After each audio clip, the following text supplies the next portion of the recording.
Bonsoir tout le monde, que Dieu vous bénisse. C'est avec une très grande joie que je viens encore devant vous dans ce Facebook Live pour faire un enseignement.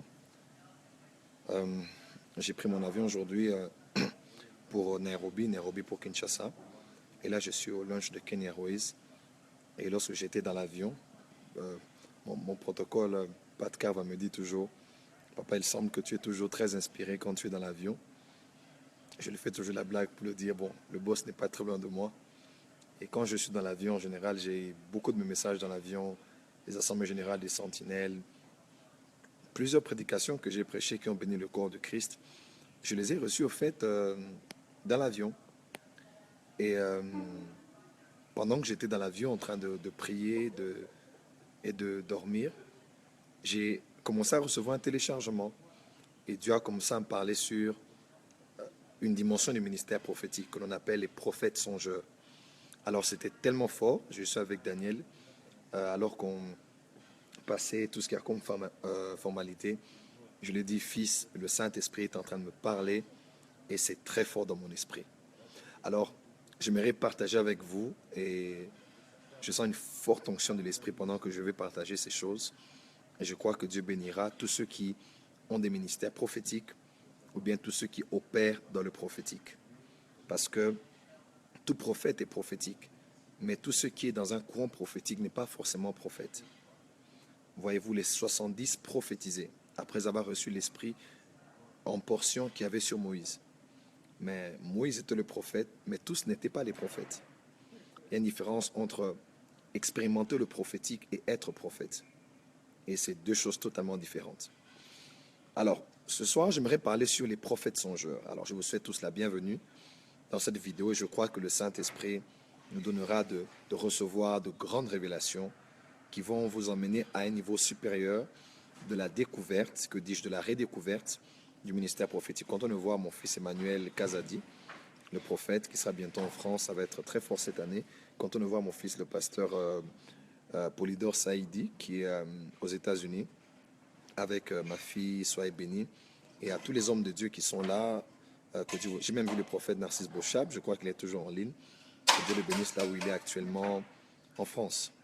Alors, j'aimerais partager avec vous sur le thème aujourd'hui, les prophètes songeurs. Alors, si vous êtes là, s'il vous plaît, écrivez juste prophète songeur, prophète songeur, prophète songeur.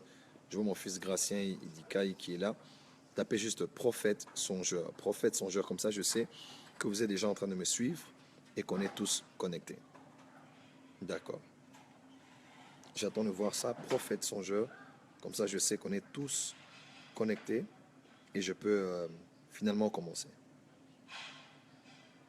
Gloire au Seigneur. Voilà. Quand on voit mon fils Anthony Joshua qui est là, je vais juste taper prophète songeur, prophète songeur. Gloire au Seigneur. Est-ce que vous êtes là? On peut taper prophète songeur. Comme ça, je sais que je peux commencer. Tapez prophète, voilà. Prophète songeur. Emmanuel Kazadi a commencé. Prophète songeur. Tapez juste prophète songeur et je sais qu'on est ensemble et que je peux commencer directement. Gloire au Seigneur. Gloire au Seigneur. Les prophètes songeurs. Content de voir mon fils Gracien. Mon fils aussi, pasteur Polydor Saïdi. Content de te voir en ligne. Prophète songeur. Alors, je vais commencer en lisant avec vous quelques versets de la parole du Seigneur. Je vais lire pour vous l'un des versets les plus connus qui est dans Deutéronome, chapitre 13. Deutéronome, chapitre 13, verset 1er. Il est écrit, recommandation de l'Éternel par la bouche de son serviteur Moïse. Il dit, s'il s'élève au milieu de toi, donc du peuple, un prophète ou un songeur qui t'annonce un signe ou un prodige et qu'il y ait accomplissement du signe ou du prodige dont il t'a parlé en disant, allons après d'autres dieux, des dieux que tu ne connais point et servons-les, tu n'écouteras pas les paroles de ce prophète ou de ce songeur. Car l'Éternel votre Dieu qui vous met à l'épreuve pour savoir si vous aimez l'Éternel votre Dieu de tout votre cœur et de toute votre âme, vous irez après l'Éternel votre Dieu et vous le craindrez, vous observerez ses commandements, Je pense que je peux me limiter par là. Amen. Ici, de manière très distincte, on voit l'Éternel parler de deux catégories de personnes qu'il y a au milieu du peuple, qu'il y a au milieu de toi. Premièrement, il parle du songeur, pardon, du prophète, du nabi. Deuxièmement, il parle du songeur, le shalam, S-C-H-A-L-A-M. Il parle du nabi, du prophète, et il parle du songeur, du shalam. Il dit ces deux catégories de personnes, lorsqu'elles seront au milieu de vous et qu'elles vous diront des choses, ensuite vous entraîneront vers l'idolâtrie, vous ne devrez pas les accepter. Vous devez savoir une chose qui est sûre, c'est que cela était, quand on le voit mon fils aussi, l'autre Lombo qui est là, il est important de savoir qu'il y avait une nette différence, disons, il y avait une nette nuance entre le prophète et le songeur. Et même Dieu a spécifié cela. Vous savez, les Hébreux écrivent de manière très intentionnelle. Les Hébreux ont beaucoup de mots et chaque mot qu'ils utilisent signifie vraiment quelque chose dans le contexte dans lequel il a été employé. Et Dieu dit, lorsqu'il y aura un prophète, un nabi et un songeur, un shalam, Dieu parle d'un prophète et d'un songeur. Parce qu'il y a une distinction entre le prophète et le songeur. J'aimerais lire pour vous un autre texte. Je lis pour vous dans Deutéronome 13, verset 5. Ce prophète ou ce songeur sera puni de mort. Je vais lire Jérémie chapitre 27, verset 9. Et vous n'écoutez pas vos prophètes, vos devins, vos songeurs, vos astrologues, vos magiciens, qui vous disent, vous ne serez point asservis au roi de Babylone. Jérémie 29, verset 8. Car ainsi parle l'Éternel des armées, le Dieu d'Israël, ne vous laissez pas tromper par vos prophètes qui sont au milieu de vous et par vos devins. N'écoutez pas vos songeurs dont vous provoquez les songes. Voyez-vous, il y a une nette distinction dans ces quelques versets que nous avons lus entre le prophète et le songeur. Alors parlons un peu du ministère prophétique. Éphésiens 4, à partir du verset 9, celui qui est descendu de la profondeur de la terre, il est aussi monté. Et lorsqu'il est monté, la Bible déclare, lorsqu'il est monté, il a emmené avec lui des captifs et il a fait des dons aux hommes. Il a fait des apôtres, des prophètes, des évangélistes, des pasteurs et des docteurs pour le perfectionnement des saints en vue de l'œuvre du ministère et de l'édification du corps du Christ. Ok? Donc on nous parle ici des 5 ministères post-ascension. En fait, à vrai dire, je l'ai enseigné à Bujumbura, les 5 ministères n'existent pas. Parce qu'on ne parle pas des ministères qui sont 5, mais on parle des ministères des saints. Ok? En vue de l'œuvre du ministère et de l'édification du corps du Christ. Quand on parle du perfectionnement des saints en vue de l'œuvre du ministère, c'est le ministère des saints. Mais on ne parle pas de ces 5 dons comme étant des ministères. Ok? Donc normalement, ce sont les dons de Christ. Ce sont les 5 dons. Mais en général, nous rajoutons le ministériel, parce que ministère veut dire ministerium en latin, qui veut dire une charge que l'on effectue au quotidien. Mais ce sont normalement les 5 dons, ce sont les dons de Christ. Dans 1 Corinthiens 12, il est écrit, il y a diversité de dons, mais le même esprit. Là, on parle des dons spirituels, diversité de ministères, mais le même Seigneur. Là, on parle maintenant des 5 ministères. Ok? Et diversité d'opérations, mais le même Dieu qui opère tout en tous. Donc, qu'est-ce que je dis ici? Je dis qu'on parle des 5 dons, bien qu'on appelle autrement les 5 ministères. Ce sont les dons que Christ fait à l'Église. Suivez-moi très bien. Alors, lorsque l'on dit, il a donné des prophètes, lorsqu'on dit des prophètes, on parle du pluriel. Donc, en parlant des prophètes, la Bible parle de 2 choses essentiellement. 1, on parle de multiplicité. 2, on parle de diversité. Quand on dit des prophètes, 1, on parle de multiplicité, c'est-à-dire il n'y a pas un prophète, il n'y a pas un prophète du temps, que c'est le prophète Joel Francis Tatou, ou bien c'est le prophète William Marion Branham, ou bien c'est le prophète qui est au Nigeria, ou bien en Afrique du Sud. Non, il n'y a pas un prophète des temps. Ok? Dieu donne des prophètes. Des prophètes. Ok? Multiplicité. Il n'y a pas un prophète que Dieu a donné comme don à l'Église. Il y a des prophètes. Il a fait des dons à l'Église de plusieurs prophètes. Ok? 1, on parle de multiplicité. Deuxièmement, on parle de diversité. C'est-à-dire, à part le fait qu'ils soient nombreux, à part le fait qu'il n'en ait pas un. Il y a aussi un fait qu'il faut considérer, c'est qu'ils ne sont pas pareils. Autant qu'il y a plusieurs apôtres, mais tous les apôtres n'ont pas les mêmes particularités, les mêmes messages, les mêmes sphères d'influence. Autant qu'il y a plusieurs évangélistes, mais tous les évangélistes n'opèrent pas de la même manière. Vous voyez un peu, quand on parle des prophètes, on parle aussi de diversité. Vous savez, au ciel, il n'y a pas de photocopieuse. Dieu ne souffre pas de problèmes d'inspiration.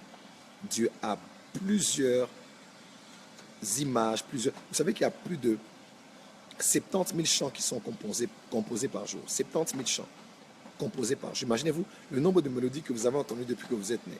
Des chansons, des mélodies. Le nombre de chansons que vous avez déjà entendues. Il y a toujours une nuance dans toutes ces chansons-là. Parce que Dieu est un Dieu qui aime l'innovation. Il ne souffre pas d'un problème d'inspiration. Regardez, quel que soit le nombre de personnes qui y a sur la Terre, plus de 7 milliards d'habitants, nos empreintes digitales ne se ressemblent pas du tout. Il faut être même des jumeaux, vous ne vous ressemblerez pas. Vous voyez un peu, regardez dans un manguier, vous allez voir tout un tas de feuilles, mais il n'y a pas de feuilles qui sont identiques. Voyez-vous, même les deux mains du même corps ne sont pas identiques par rapport à leur forme, même à leur taille. Il n'y a rien d'exact, voyez-vous. Donc Dieu est un Dieu de diversité. Alors lorsqu'on parle sur la diversité des ministères prophétiques, j'ai enseigné ça d'ailleurs le samedi passé, alors que j'étais en train de... J'ai fait une cérémonie d'ordination pour ordonner l'un de mes fils comme le premier prophète ordonné au Burundi, Herbert Ivanov. J'ai parlé sur les types des prophètes. Et mon point central, c'était de parler sur le prophète thaumaturge. Thaumaturge, dans la littérature chrétienne, on parle en général du thaumaturge comme étant du faiseur de prodiges. Lorsque l'on décortique les mots en grec ou même en latin, ça veut dire pratiquement la même chose. C'est le faiseur de prodiges. Donc, dans la Bible, il y a aussi des prophètes qu'on appelle les prophètes thaumaturges. Là, je vous réserve un autre enseignement. Les prophètes thaumaturges. Mais dans ces catégories, plusieurs types de prophètes que j'ai cités, une dizaine au maximum, il y a une catégorie de prophètes dont j'ai cité que l'on appelle les prophètes songeurs. Les prophètes songeurs. La Bible reconnaît qu'il y a des prophètes, mais qu'il y a aussi des songeurs. Qu'il y a des songeurs et qu'il y a aussi des prophètes. Alors, songeur en hébreu veut dire shalam. Shalam ne veut pas seulement dire songeur, mais veut dire aussi songe, rêve. Et shalam fait aussi référence à l'action d'avoir ou de recevoir le songe. Vous allez voir, quand vous étudiez l'hébreu, vous allez voir que lorsqu'on parle souvent de j'ai eu un songe, ou bien il eut un songe, shalam ne se réfère pas uniquement au songe que l'on a eu, mais shalam se réfère aussi à l'action d'avoir reçu, au fait d'avoir reçu, à l'expérience au fait d'avoir reçu. Shalam, vous allez voir plusieurs fois en hébreu, chazon, chaza, chosé. Vous voyez, c'est les mêmes références avec les voyants, ou bien la vision, ou bien le fait de percevoir en esprit, le fait d'observer en esprit. Donc, on parle des songeurs. Voilà. Là, on est dans Deutéronome 13 à partir du verset 1er. On parle des prophètes et des songeurs. Et si j'aimerais dire ceci, il y a plusieurs types de prophètes. Les prophètes n'ont pas le même mode d'opération. Certains prophètes, même j'ai vu, moi-même je le dis toujours de manière basique, un prophète doit connaître la parole, un prophète doit prêcher les Écritures, doit prêcher prophétiquement. Mais à vrai dire, nous devons savoir quelque chose qui est très important, c'est que si on ne garde que le ministère prophétique dans le cadre de la prédication de la parole, on va rater beaucoup de choses parce que Anne, la prophétesse, reconnue d'ailleurs dans la période de transition, c'était une femme qui intercédait, elle priait, mais on ne l'a pas vu prêcher un seul message. Voyez-vous, il y a des prophètes comme ça, leur onction prophétique, ce sont des ministres prophètes dans le corps de Christ, mais leur onction prophétique, c'est dans le chamar, c'est dans la dimension de watchman, des sentinelles. Leur rôle à eux, c'est d'être sur la tour, de prier, de jeûner. Ils ne sont pas que des intercesseurs, ce sont vraiment des ministres prophètes établis dans le corps de Christ, mais dont l'onction prophétique opère beaucoup dans le domaine de l'intercession. Eux, ils veillent sur l'église corps de Christ pour la protéger et pour la préserver. Et vous voyez, il y a aussi des prophètes psalmistes. Il y a des prophètes dont l'onction prophétique qu'il a ne se manifeste pas forcément dans les prédications prophétiques, mais dans les chants prophétiques. Cette personne n'est pas qu'un frère qui a un don, bien qui est inspiré, mais c'est un prophète, un ministre prophète dans les 5 dons de Christ. Mais son type d'onction prophétique, c'est d'opérer dans la musique. En Chronique chapitre 25, les fils d'Aman, de Jéduthun et d'Azaph, dont Azaph était prophète, Aman était prophète, Jéduthun était prophète. On dit, ces 3 familles-là avec leur père, leurs enfants prophétisaient avec les instruments de musique et c'était des voyants. Ils prophétisaient avec les instruments de musique. Donc leur onction prophétique était établie dans le domaine de la musique. Et voyez-vous, quand vous lisez par exemple les psaumes messianiques, les psaumes 20, psaume 21, qu'on parle même de la trahison du maître par celui qui était avec lui, qui se couchait avec lui. Vous voyez un peu, on parle là d'une prophétie, ce sont des prophéties messianiques. Vous allez voir Ésaïe aussi dans cette dimension, des prophéties messianiques. Mais en général, les psaumes ont la dimension maintenant des chants. C'était des hymnes, des chants, ceux qu'on chantait. Donc pendant que les Juifs chantaient, ils ne savaient pas, ils étaient en train de prophétiser sur la passion de Christ, sur la trahison, sur comment il allait souffrir. Psaume 20, 21, 22, 23, et ainsi de suite. Ça, c'est la dimension. Il y a des prophètes comme ça, c'est son ministère prophétique qui opère dans la musique, qui opère dans l'intercession. Mais là, il y a des prophètes que l'on appelle des prophètes voyants. J'aimerais dire une chose ici. Tout songeur est un prophète, mais tout prophète n'est pas forcément songeur. Ok? Je répète, tout songeur est un prophète. Je ne parle pas des personnes qui reçoivent des songes circonstanciellement. Mais si je parle des songeurs, voyez-vous, des songeurs. Je ne parle pas, c'est la différence entre intercéder et être intercesseur. Il y a des gens qui font l'intercession, mais il y a des gens qui sont des intercesseurs. Parce que être intercesseur, ce n'est pas la prière. Être intercesseur, c'est quand tu deviens prière. J'aimerais que quelqu'un m'écoute. Il y a une différence entre intercéder et être intercesseur. Celui qui intercède, il fait l'action d'intercéder. Mais celui qui est intercesseur, il incarne la prière. Il ne fait pas la prière, il est prière. Lorsque l'on dit que Jésus est à la droite du Père en train d'intercéder pour nous, à vrai dire, ça ne veut pas forcément dire que Jésus-Christ est en train de prier pour nous à la droite du Père. Pas forcément. Ça veut surtout dire que sa position de médiateur, comment, le fait qu'il soit positionné là, entre Dieu et nous, fait de lui un intercesseur, c'est-à-dire un médiateur, un trait d'union, le pont. Je ne sais pas si quelqu'un est avec moi. Donc, faire une activité spirituelle n'est pas forcément le fait que vous êtes une autorité spirituelle dans ce domaine-là. C'est comme prophétiser ne veut pas dire être prophète. Vous allez voir dans Acte 21, si je ne me trompe, on parle des 4 filles de Philippe qui prophétisaient. Le verset qui suit, on dit, un prophète vint et s'appelait Agabus. C'est la différence d'ailleurs qu'il y a entre le don de la prophétie et le ministère prophétique. Les 4 filles vierges de Philippe, l'un des 7 des diacres, prophétisaient. Mais on n'a pas dit qu'elles étaient des prophétesses. Mais le verset qui suit, on dit, un prophète nommé Agabus. C'est la différence entre ceux qui prophétisent et ceux qui sont prophètes. Alors faites attention, ce n'est pas parce que vous avez donné 2 ou 3 paroles de connaissance en l'espace d'une semaine que vous êtes directement prophète, s'il vous plaît. Vous n'êtes pas prophète parce que vous prophétisez. Ok? Et vous n'êtes pas francophone parce que vous parlez quelquefois français. Vous voyez un peu? Ce n'est pas parce qu'on intercède qu'on est intercesseur. Parce qu'un intercesseur, il ne fait pas seulement la prière, mais il est prière. Il peut juste se tenir devant Dieu, il lève les mains et le ciel s'ouvre. Pourquoi? Parce qu'il est une autorité spirituelle incarnant la prière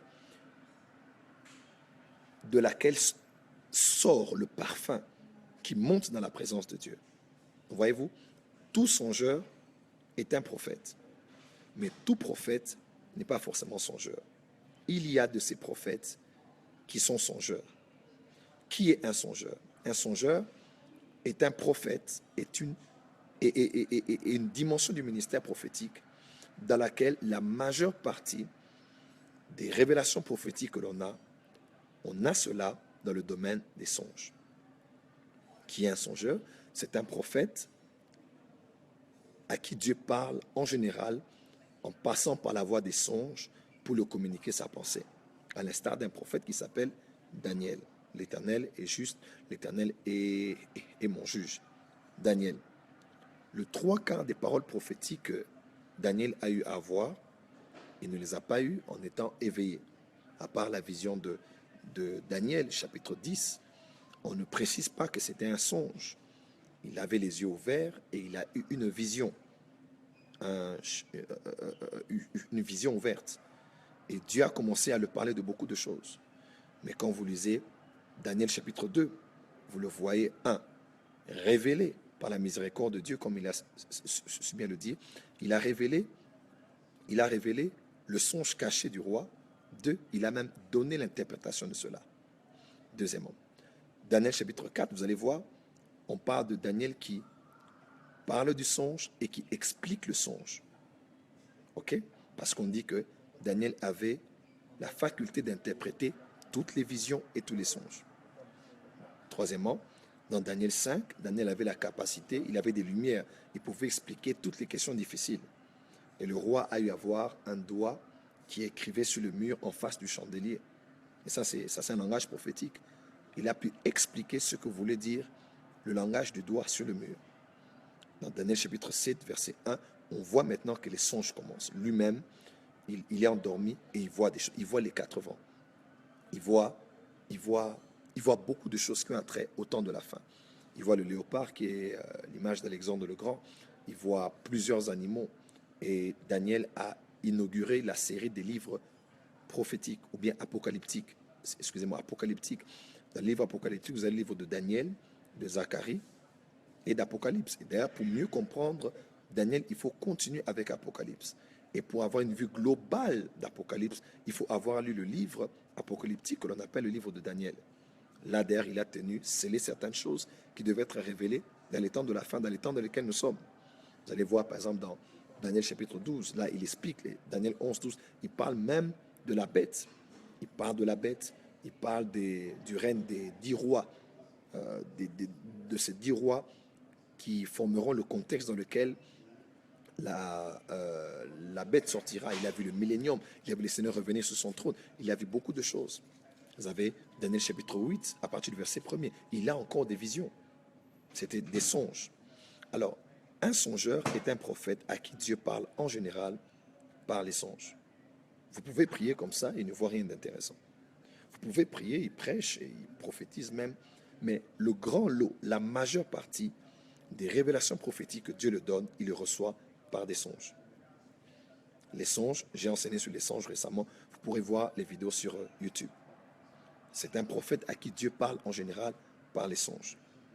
Et ce que j'aime, c'est que le monde des songes, c'est le monde des chiffres, c'est le monde des lettres, c'est le monde des couleurs, c'est le monde des formes et des images, c'est le monde des représentations. Il a dit, mais Moïse voit une représentation de l'Éternel. Vous vous rappelez, lorsque Dieu parlait à Aaron, lorsqu'il était en train de calomnier Moïse à cause du fait qu'il avait répudié sa femme avec Myriam.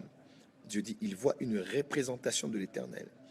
Parce qu'en fait, même ceux qui voient Jésus les apparaître, il n'y a pas 2 personnes qui vous diront qu'ils ont vu de la même manière Jésus-Christ avec tous les détails comme l'autre.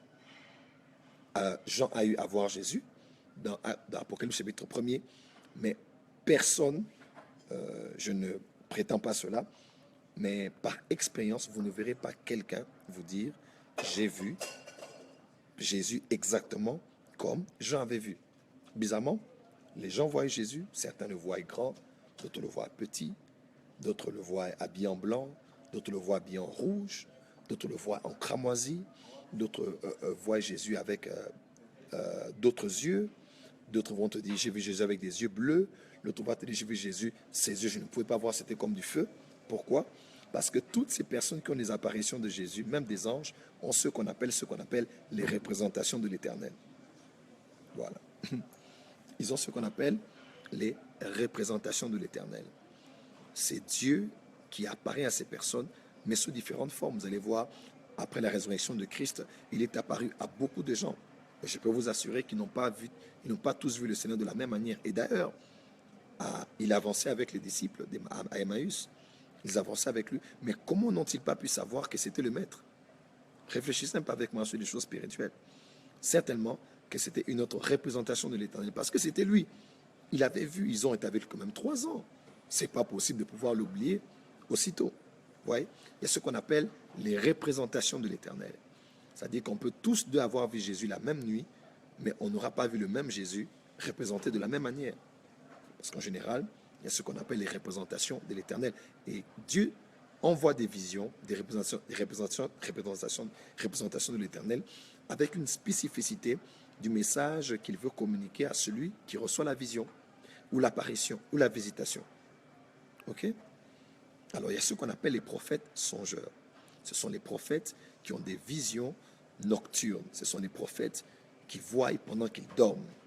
Et en parlant des songeurs ici, je ne parle pas uniquement de ceux qui dorment la nuit pour avoir des choses. Vous allez voir, la Bible fait une petite nuance entre songe et vision nocturne. Même dans Daniel chapitre 8, verset 1er, vous allez voir songe et vision nocturne. Il y a comme une petite nuance dessus. Même dans Job, on dit qu'il parle par des songes, par des visions nocturnes. Je réfléchis encore sur la question parce que le Seigneur est en train de m'apprendre des choses sur le monde des visions et des songes et cette dimension du ministère prophétique. Et vous allez remarquer quelque chose de spécifique. On fait un peu une petite nuance parce que on ne peut pas dire que quelqu'un uniquement dort la nuit pour avoir une vision nocturne. Non. Il y a aussi de ceux qui dorment la journée. C'est à 7 heures du matin. C'est à 10 heures. D'autres, c'est à midi. D'autres, c'est après la sieste, alors qu'il dormait. Il a eu une vision. Voyez-vous? Je crois que vision nocturne a beaucoup plus la connotation de la nuit. C'est une vision de la nuit. Mais un songe, c'est une vision que l'on a pendant que l'on dort, qui peut être la nuit ou le jour. Je crois que je me rapproche un peu de la vérité biblique. Ok? On parle par exemple d'Abraham qui avait eu un songe, un shalom. Il y a des gens qui peuvent, on parle de vision nocturne, on parle d'une vision qu'on a eue la nuit, l'aspect nocturne. Mais quand on parle des songes, ça peut ne pas être la nuit. Il y a des gens qui voient des choses pendant qu'ils dorment, mais ils voient cela la journée, ou en début d'après-midi, ou en fin d'après-midi. Voyez-vous, le monde spirituel est un monde de grands mystères. Et quand on parle de songes, on parle de shalom, on parle de songeurs. Et en ce temps de la fin, Dieu est en train de libérer une émergence des prophètes songeurs. Des prophètes qui ont la capacité de voir, mais pendant qu'ils dorment. À ces prophètes-là, je prie que Dieu vous donne un sommeil profond, un sommeil doux, un sommeil où, alors que votre corps physique se repose, votre esprit est en train de travailler. Voyez-vous, même lorsqu'on parle de Nebuchadnezzar, par exemple, il dit, son esprit était agité pendant qu'il dormait. Les pensées de son âme étaient agitées pendant qu'il dormait. Voyez-vous, parce que le domaine des sons, c'est le domaine de l'esprit. C'est le domaine de l'esprit. C'est une faculté de l'esprit. Dieu te donne des images, des paraboles en images dans ton esprit. Et non seulement cela, ton âme peut ressentir cela, parce que ton âme fait aussi partie de la partie immatérielle de ton être. C'est ce qui fait que ton âme peut ressentir la peur, ressentir l'angoisse, ressentir la joie pendant que tu as une vision au niveau de ton esprit. Donc ça, c'est très important, ce que je suis en train de dire tout de suite. Alors, je reviens. Le monde des sons, c'est le monde des couleurs, des images, des chiffres, des lettres, des animaux. C'est le monde de la faune, le monde de la flore, le monde du monde animal, voyez-vous, parce que, par exemple, vous allez voir, les grands prophètes de la Bible ont eu à voir des chiffres, ont eu à voir des lettres, ont eu à voir des couleurs, d'autres ont eu à voir, le monde végétal, d'autres ont eu à voir des arbres. Par exemple, ce roi-là, il a vu un arbre, Pharaon a vu des vaches, voyez-vous, il a aussi vu Joseph a vu des gerbes, vous voyez un peu, il a vu le monde végétal. Donc, le monde des sons, c'est le monde des symboles, des représentations, des similitudes. Bref, Jésus-Christ parlait en parabole. Mais le Père a parlé en parabole aussi autrefois. Et l'une des voies par laquelle il est passé pour parler en parabole, c'est par les songes. Parce que Les songes sont l'une des voies universelles par laquelle Dieu parle à tout le monde. Dieu parle aux païens, aux chrétiens, aux musulmans, aux juifs. Il parle à tout le monde. C'est la voie par excellence par laquelle Dieu a toujours parlé depuis la nuit des temps à l'être humain, par des songes. Et le prophète songeur a la capacité de pouvoir recevoir les songes en dormant le jour ou la nuit concernant des choses très capitales parce que son ministère prophétique, son onction prophétique ne se limite pas uniquement à des petites choses qui touchent les individus. Sinon, il est au niveau de tout le monde parce que nos frères à la maison ont des songes sur nous, nos sœurs, nos voisins du quartier, nos collègues du travail. Le prophète songeur, lui, parce que c'est un ministre établi, il a une onction spéciale dans le domaine des songes. Et les songes qu'il reçoit sont des songes qui ont une implication communautaire, corporative, ecclésiastique, eschatologique. Voyez-vous, Dieu suscite en cette génération des prophètes songeurs qui vont dormir. Comment? Dans le psaume, dans Job chapitre 32, vous allez voir, on dit, lorsque les hommes sont emmenés dans un profond sommeil, Dieu les parle par des songes. L'une des voies par laquelle tu peux commencer à recevoir des songes, c'est de prier que Dieu te donne un profond sommeil. Il y a des gens, en général, le diable dérange ton sommeil. En général, les songeurs ou ceux qui ont l'onction des songeurs sont attaqués par des insomnies ou bien par des maris de nuit ou des femmes de nuit parce que le diable ne veut pas que ton esprit soit ouvert pendant ton sommeil pour voir des choses. Vous voyez un peu? Ça, c'est très important. L'onction du songeur est dans la dimension de voir tout ce que j'ai décrit ici et d'avoir la capacité de déchiffrer et d'expliquer cela. Le songeur, dans le corps du Christ, en ce temps de la fin, est celui qui a reçu l'autorité spéciale de pouvoir interpréter les songes. Et tous les songes et toutes les visions, autant que Daniel. N'importe quel chrétien peut interpréter les songes de manière basique. N'importe quel prophète peut interpréter les songes. Mais le songeur a une onction spéciale dans laquelle il opère dans le monde des songes. Non seulement qu'il voit, non seulement qu'il interprète, qu'il explique ce qu'il a vu, mais aussi il peut agir avec cette onction dans la vie des autres. On a appelé Joseph le songeur. Il avait vu, mais il a pu aussi interpréter dans la prison les songes de les chansons et du panétique, mais aussi de Pharaon. Voyez-vous, un songeur a l'autorité spirituelle dans le domaine des songes. Il voit, il interprète, mais aussi il peut interpréter ce que les autres ont vu et ressortir l'aspect prophétique de ces songes, surtout quand ce sont des songes qui ont une connotation beaucoup plus communautaire, corporative, et qui déterminent l'avenir d'une cité, l'avenir d'une nation, l'avenir d'un pays, l'avenir d'un continent, l'avenir du monde. Et c'est dans cette dimension que Dieu attend les songeurs en ce temps de la fin. Nous avons reçu vos songes, j'ai eu plus de 200 songes par mail. Nous allons avoir une séance spéciale bientôt, où je vais interpréter les songes que vous avez envoyés, mais aussi où nous allons interpréter live les songes que les gens reçoivent. Parce que Dieu est en train de susciter des songeurs en ce temps de la fin. Pourquoi est-ce que je dis cela? Même le roi a dit, il va couvrir d'or la personne qui va interpréter le songe qu'il a vu. Voyez-vous, il y a des personnes qui ont raté des millions de dollars dans des contrats uniquement parce qu'ils ont négligé un songe. Donc, l'avenir du monde peut être détenu dans un songe. Je vous ai parlé de Albert Einstein qui a posé les premières bases de la théorie de la relativité à partir d'un songe qu'il avait eu. Vous voyez un peu?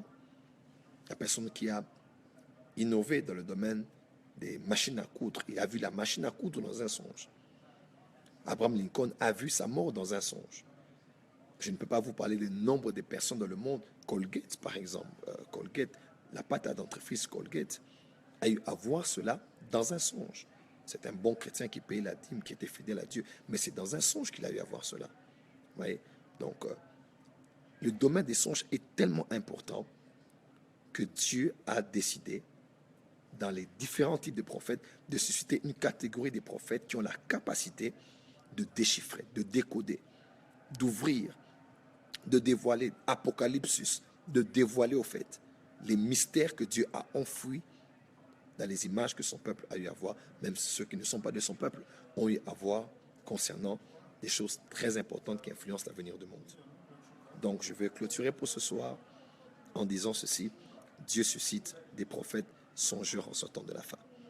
Et ces prophètes-là vont voir, vont interpréter, mais vont aussi interpréter les songes des autres avec une autre onction, une autre autorité, allant beaucoup plus en profondeur que certaines interprétations que nous faisons des songes communs que nous avons autour de nous.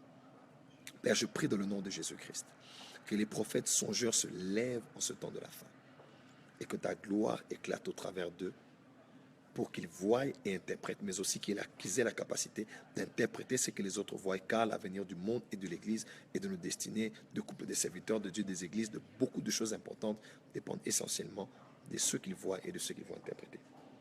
Au nom de Jésus-Christ. Amen. Voilà. C'était notre petit message d'introduction sur les prophètes songeurs. Je voulais juste poser les bases sans aller en profondeur sur ce sujet. Et j'aimerais dire une chose importante, c'est que dans tous les types de prophètes, les types de prophètes ne sont pas individuels. Il y a souvent des mixtes. Vous allez voir, Daniel est un prophète de la cour, mais c'est aussi un prophète songeur. Vous voyez un peu? Dieu peut mixer 2 ou 3 dimensions dans un seul prophète. Il peut être un prophète songeur, en même temps un prophète de la cour et un prophète apocalyptique. Vous voyez un peu? Il peut être un prophète songeur, mais aussi un prophète thaumaturge. Il peut être, par exemple, un prophète psalmiste, tout en étant un prophète songeur. Parce qu'il y a souvent mélange, complémentarité, synchronisation de toutes ces grâces que Dieu a libérées dans le corps du Christ pour bénéficier au peuple de Dieu. Voilà le message que j'avais à vous partager ce soir. Les prophètes songeurs sont une réalité encore aujourd'hui. Il y a des prophètes qui ont une onction spéciale pour voir. Il semble même que dans le palais, en Grande-Bretagne, au service de la reine, il y a des voyants. Mais leur mission à eux, leur travail, ils sont payés, ils viennent seulement au travail et ils dorment. Nostradamus, par exemple, la majeure partie des visions qu'il avait eues, c'était pendant qu'il dormait. Vous allez même voir aux États-Unis, il paraît qu'il y a des voyants au service de la Maison-Blanche, même de la sécurité américaine. Leur travail à eux, ils se réveillent le matin, ils viennent au travail, ils se couchent, ils dorment. Et c'est quand ils dorment qu'ils voient. Dieu est en train de susciter des voyants, des songeurs dans le corps de Christ qui auront la capacité d'aider l'Église corps de Christ à grandir dans l'interprétation, la compréhension des songes. Ok? Dans la compréhension des songes, dans l'interprétation des songes, que la culture des songes devienne une nature dans le corps de Christ. Vous savez, par exemple, ma mère, pour terminer, prophète de la cour veut dire un prophète qui est dans le palais, de la cour du roi, ok, de la cour royale. C'est les prophètes que Dieu a établis auprès des autorités politiques. C'est comme ça que je les appelle les prophètes de la cour. Ok? Donc, ma mère, chaque matin, quand elle se réveille, disait, qu'avez-vous vu la nuit? Qu'est-ce que tu as fait comme rêve? Ma mère nous posait cette question tous les jours. Elle ne savait pas. Elle nous avait permis de grandir dans un contexte où elle nous faisait croître dans une culture prophétique.